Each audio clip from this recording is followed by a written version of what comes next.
Earlier today, I spoke with former National Security Advisor to President Trump in his first term, Ambassador John Bolton. You might remember there was a few. He was one of them, and he had plenty of thoughts about the summit. Let's listen.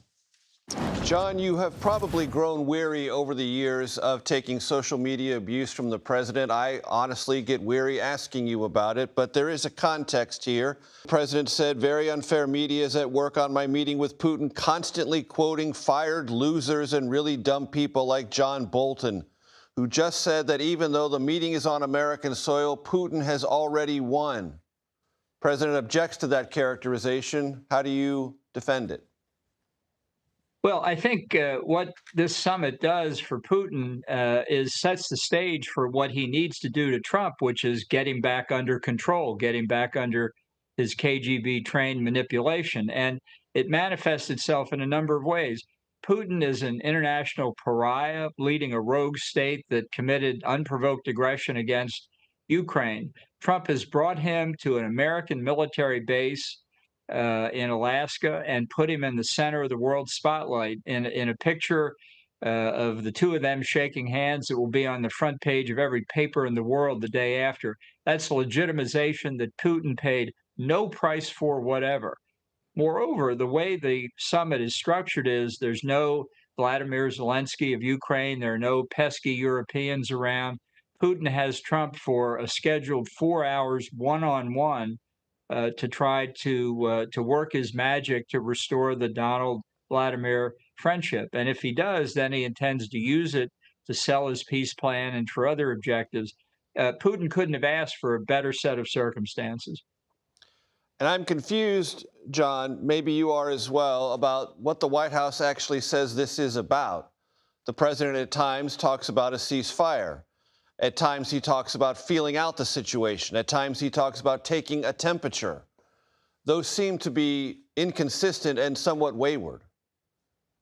Well, I think there's a story here we haven't heard in full length about how he went from last Friday talking about land swaps and changing Ukraine's constitution to today saying there's a 25% chance it'll be a total failure. I think there's a real miscommunication by Steve Witkoff, his special envoy. I don't think he heard what Putin told him accurately in Moscow. I think they jumped on this summit because Trump saw it as a vehicle to help get his Nobel Peace Prize before they really figured out that what Putin conveyed to Witkoff about his idea for a peace plan for Ukraine represented no change whatever from longstanding Kremlin thinking. And so the chances of there being a breakthrough here, I think they finally began to realize in the White House, were dropping like a stone. That's why they're trying to downplay expectations. Now, anything can happen tomorrow, but the best guess is we won't get much of anything. I think you've already, by the way, seen the beginning of Putin's manipulation of Trump in a statement he issued in Moscow this morning, praising Trump for this effort to achieve peace being serious and energetic. And by going on to say, you know, we've got a lot of things to talk about, talking about the New START treaty expiring next year. Let's talk about strategic arms control, you know, like big powers do, not this little Ukraine stuff. So I think I wish I'd be there in the one-on-one as a fly on the wall. I think Putin's going to lay it on pretty thick. And to your point, John, Vladimir Putin wants to talk about everything but Ukraine.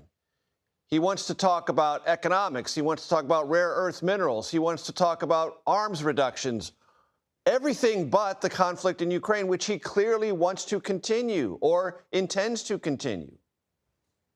Yeah, and the latest is, if I understand the media reports correctly, is Trump saying now it's not. I don't really expect a ceasefire to come out of this meeting. I expect another meeting with Putin and Zelensky. So this is just fine with Putin, despite Trump's threats from a couple of weeks ago. No new sanctions have been imposed on Russia. No new sanctions have been imposed on China for its purchases of oil and gas from Russia over the past 3+ years. Only India has been singled out for secondary sanctions by Trump, and that's had the effect of driving India back toward Russia and back toward China, undercutting years of effort by Americans of both parties to try and bring India closer to the United States. So the White House strategy here is obviously not well thought out, and I think Trump could leap at the opportunity to say, let's launch strategic arms negotiations tomorrow. That's our big plus out of this meeting. And that alone would be a reason not to put sanctions on Russia.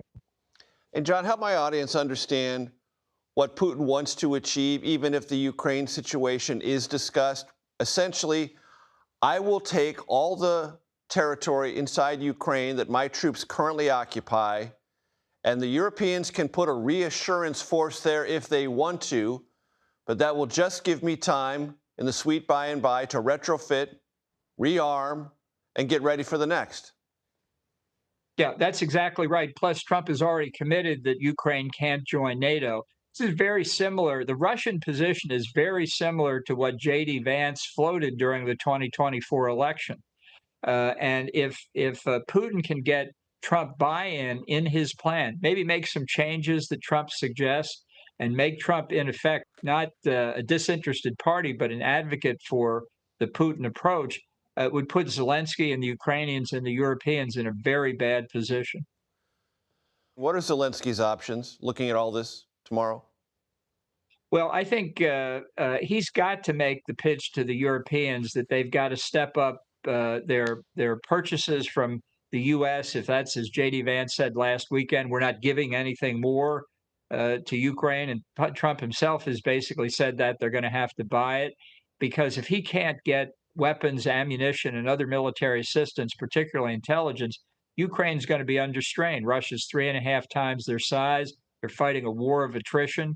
And that may be beginning to have its effect on the battlefield. You know, John, that Zelensky can only say he will give up no territory. He can't say anything else until he's forced to accept that harsh reality. Is it a harsh reality eventually?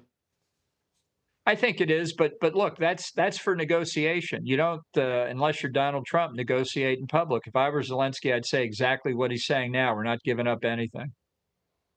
When you think when this is all said and done and negotiated, as it ultimately must be, what does it look like?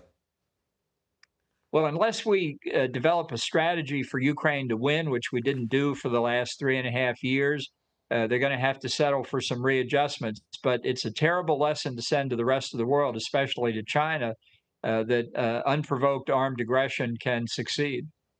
Ambassador John Bolton, I appreciate the time, sir, as always. Glad to be with you.